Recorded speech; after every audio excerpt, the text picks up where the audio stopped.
வணக்கம். இன்னைக்கு ஸ்ரீமதிஸ் கிச்சன்ல நம்ம எல்லாருக்கும் ரொம்பவே பிடிச்ச குஸ்கா செய்ய போறோம். இதுல காய்கறிகள் அப்புறமா மட்டன், சிக்கன் இந்த மாதிரி எதுவுமே சேர்க்காம பிளெயினா செய்ய போறோம். இந்த லாக்டவுனுக்கு ரொம்பவே பொருத்தமான டிஷ் இது. இதுக்கு 1 கப் பாஸ்மதி ரைஸ் எடுத்திருக்கேன். இது 250 கிராம் இருக்கும். அதை 2 தடவை தண்ணியில நல்லா அலசிட்டேன். இப்போ இதை கொஞ்சமா தண்ணி சேர்த்து அரை மணி நேரம் ஊற வச்சிடலாம். குஸ்காக்கு வாசனை அப்புறமா டேஸ்ட் கொடுக்கறதுக்காக ஒரு மசாலா பேஸ்ட் அரைக்க போறோம். அதுக்கு என்ன பொருள்கள் வேணும்னு சொல்றேன். 6-7 சின்ன வெங்காயம், 10 பல் பூண்டு, 2 பச்சை மிளகாய், 1 டீஸ்பூன் சோம்பு, 2 இன்ச் அளவு இஞ்சி. இப்ப நான் சொன்ன பொருள்கள் எல்லாத்தையும் மிக்சியில போட்டு பேஸ்டா அரைச்சு எடுத்துக்கலாம். சின்ன வெங்காயம், பூண்டு, இஞ்சி, பச்சை மிளகாய், சோம்பு, இதுல கொஞ்சமா மட்டும் தண்ணி சேர்த்துட்டு ஒரு பேஸ்டா நம்ம அரைச்சு எடுத்துக்கலாம். இப்ப நம்ம மசாலா பேஸ்ட் ரெடி ஆயிருச்சு. அடுத்தது நம்ம குஸ்கா செஞ்சிடலாம். குக்கர்ல 1 ஸ்பூன் ஆயில் சேர்த்துக்கிறேன். 1 ஸ்பூன் நெய் சேர்த்துக்கலாம். எண்ணெய் சூடானதுக்கு அப்புறமா மசாலா பொருள்கள் சேர்க்கலாம். 2 பிரியாணி இலை, 1 துண்டு பட்டை, 2 கிராம்பு, 1 நட்சத்திர சோம்பு, 1 மராட்டி முக்கு, அப்புறமா 2 ஏலக்காய். இது எல்லாத்தையும் ஒரு 10 செகண்ட் எண்ணெயில வதக்கிக்கலாம். அடுத்தது நீளமா கட் பண்ண 1 பெரிய வெங்காயம் சேர்த்துக்கிறேன். வெங்காயம் கொஞ்சம் சின்னதா இருந்தா 2 வெங்காயம் சேர்த்துக்கோங்க. வெங்காயம் கோல்டன் ப்ரௌன் கலர் வர வரைக்கும் இதை நம்ம வதக்கிக்கலாம். ஸ்டவ் மீடியம் ஃப்ளேம்லயே வச்சு வதக்குங்க. வெங்காயம் இந்த மாதிரி கொஞ்சம் கோல்டன் ப்ரௌன் கலர்ல வதங்கி வந்ததுக்கு அப்புறமா நம்ம அரைச்ச இஞ்சி பூண்டு மசாலா பேஸ்ட் உள்ள சேர்த்துக்கலாம்.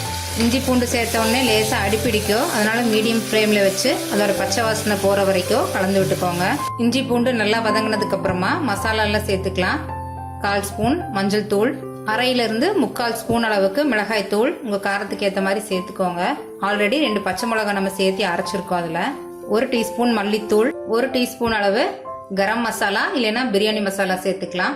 இது எல்லாத்தையும் ஒரு வாட்டி நல்லா கலந்து விட்டுக்கலாம்.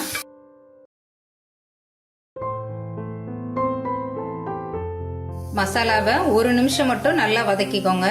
அடுத்ததான் ஒரு பெரிய தக்காளியை பொடியை கட் பண்ணி வச்சிருக்கேன், அதை சேர்த்துக்கலாம். தக்காளி சாஃப்டா சீக்கிரமா வதங்கிறதுக்காக கொஞ்சமா உப்பு சேர்த்துக்கலாம். இதை எல்லாத்தையும் மிக்ஸ் பண்ணிக்கலாம். தக்காளி நல்லா சாஃப்டா வெந்து வரணும், அது வரைக்கும் நம்ம வதக்கிக்கலாம். உங்களுக்கு அடியில பிடிக்கிற மாதிரி இருந்ததுன்னா ஒரு கை அளவு தண்ணி தெளிச்சிட்டு அதுக்கப்புறமா வதக்கிக்கோங்க. தக்காளி நல்லா வதங்கி ஒரு பேஸ்ட் மாதிரி ஆனதுக்கு அப்புறமா 2 ஸ்பூன் தயிர் சேர்த்துக்கலாம். தயிர் ஸ்மெல்லு பிடிக்காதவங்க கடைசியா அரை எலுமிச்சம்பழத்தோட சாறு சேர்த்துக்கோங்க.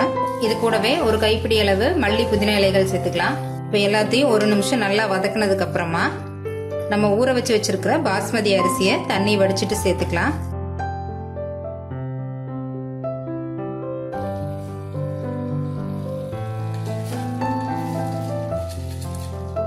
அரிசி உடையாத மாதிரி லேசா மசாலாவோட இதை நம்ம கலந்து விட்டுக்கலாம். அடுத்ததா நம்ம தண்ணி சேர்த்துக்கலாம். 1 கப் அரிசிக்கு 1.5 கப் தண்ணி சேர்க்கணும். தண்ணி நல்லா கொதிக்க ஆரம்பிக்கட்டும். இப்ப தண்ணி நல்லா கொதிச்சு அரிசியும் கொஞ்சமா வெந்துட்டு இருக்கு. இந்த டைம்ல உப்பு காரம் எல்லாம் செக் பண்ணிட்டு குக்கரை மூடி வச்சிருங்க. விசில் போட்டதுக்கு அப்புறமா மீடியம் ஃப்ளேம்ல 1 விசில் மட்டும் வேக வச்சு எடுத்துக்கலாம். 1 விசில் வந்துட்டு பிரஷரும் நல்லா ரிலீஸ் ஆயிடுச்சு. நம்ம இதை ஓபன் பண்ணிடலாம். ரொம்பவே அருமையா இருக்கு வாசனை. இப்போ இது கரண்டி வச்சு ஒரு ஓரமா நம்ம எடுத்து விட்டுக்கலாம். ரொம்ப கிளறினீங்கன்னா உடஞ்சிரும், அதனால லைட்டா மட்டும் கிளறி விட்டுக்கோங்க. எப்படி உதிரி உதிரியா கரெக்டா வெந்து வந்திருக்குதுன்னு பாருங்க. இப்போ இதை நம்ம ஒரு பிளேட்டுக்கு மாத்திக்கலாம். ரொம்பவே சூப்பரான பிளெயின் பிரியாணி ரெடி ஆயிருச்சு. இதை வெங்காயம் தயிர் பச்சடியோட சேர்த்து சூடா பரிமாறுங்க. இந்த வீடியோ பிடிச்சிருந்ததுன்னா லைக் பண்ணுங்க, ஷேர் பண்ணுங்க, கமெண்ட் பண்ணுங்க. ஸ்ரீமதிஸ் கிச்சனை சப்ஸ்கிரைப் பண்ணுங்க. தேங்க்யூ.